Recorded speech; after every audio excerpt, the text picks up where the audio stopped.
Halo, hai. Terima kasih sudah klik video kami. Di sini kami akan mempresentasikan tentang uji bahan makanan. Kami dari kelas 11 MIPA 2, guru pembimbing kami yaitu Ibu Eko Sri Lestari.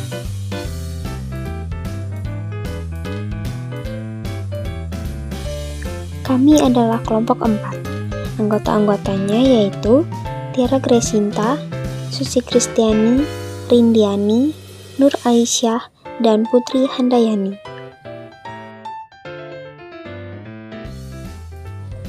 Kompetensi dasar.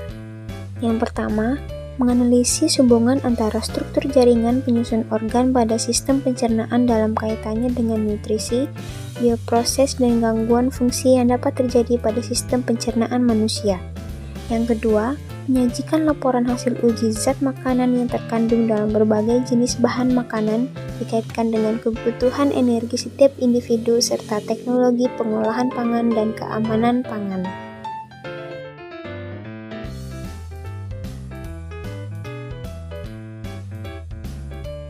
Indikator 1.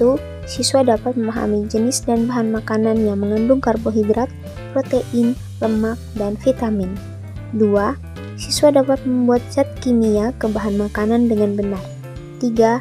Siswa dapat mengamati perubahan warna yang terjadi pada bahan makanan.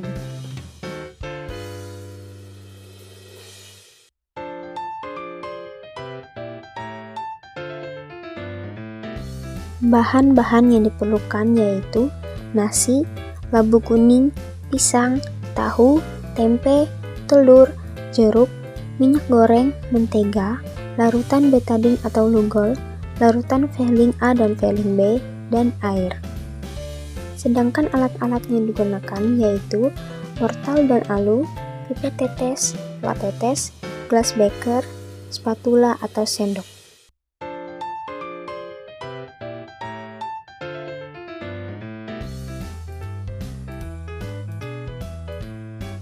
Cara kerja A. Uji karbohidrat. 1.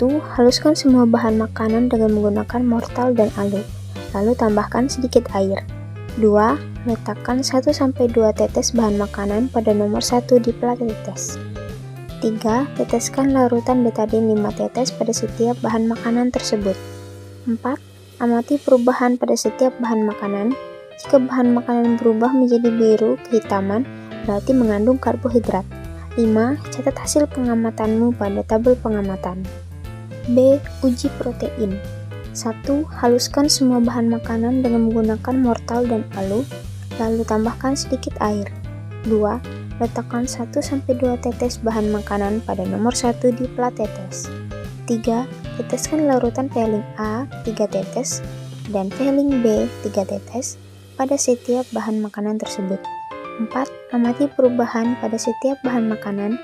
Jika bahan makanan berubah menjadi ungu, berarti mengandung protein. 5. Catat hasil pengamatanmu pada tabel pengamatan. C. Uji lemak. 1. Sediakan kertas HPS polos untuk mengoleskan bahan makanan, dan tuliskan bahan makanan apa saja yang dipakai. 2. Haluskan setiap bahan makanan dan tambahkan sedikit air. 3. Oleskan bahan makanan yang telah dihaluskan tersebut pada kertas HPS yang telah diberi nama bahan makanan dan keringkan.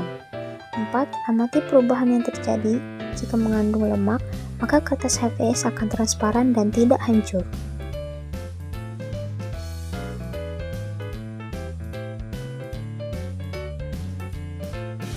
D. Uji vitamin. 1. Haluskan semua bahan makanan dengan menggunakan mortal dan alu, lalu tambahkan sedikit air. 2. Letakkan 1-2 tetes bahan makanan pada nomor 1 di plat tetes. 3. Teteskan larutan betadine 5 tetes pada setiap bahan makanan tersebut. 4. Amati perubahan pada setiap bahan makanan. Jika bahan makanan berubah menjadi jernih atau menyatu dengan bahan makanan, berarti mengandung vitamin. 5. Catat hasil pengamatanmu pada tabel pengamatan.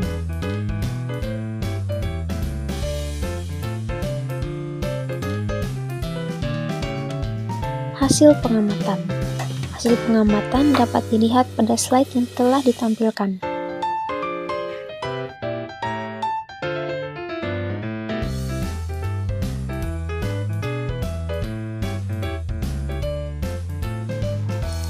Analisis hasil pengamatan.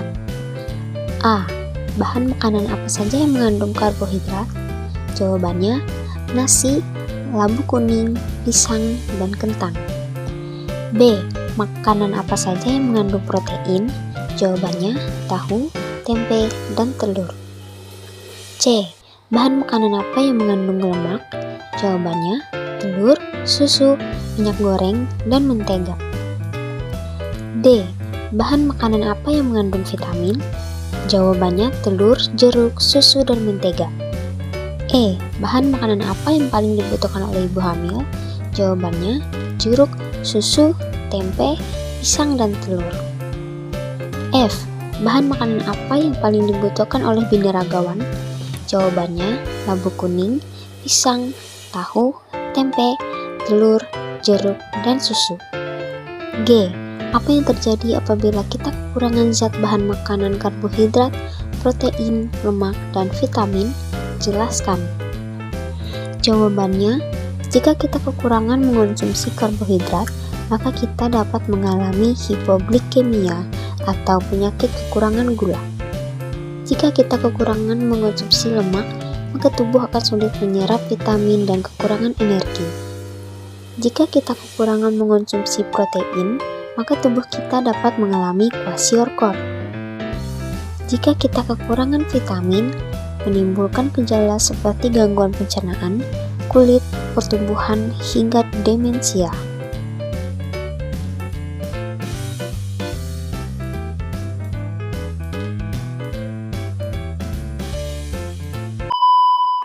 Eits, belum selesai. Lihat dulu nih foto-foto kami saat praktikum kemarin.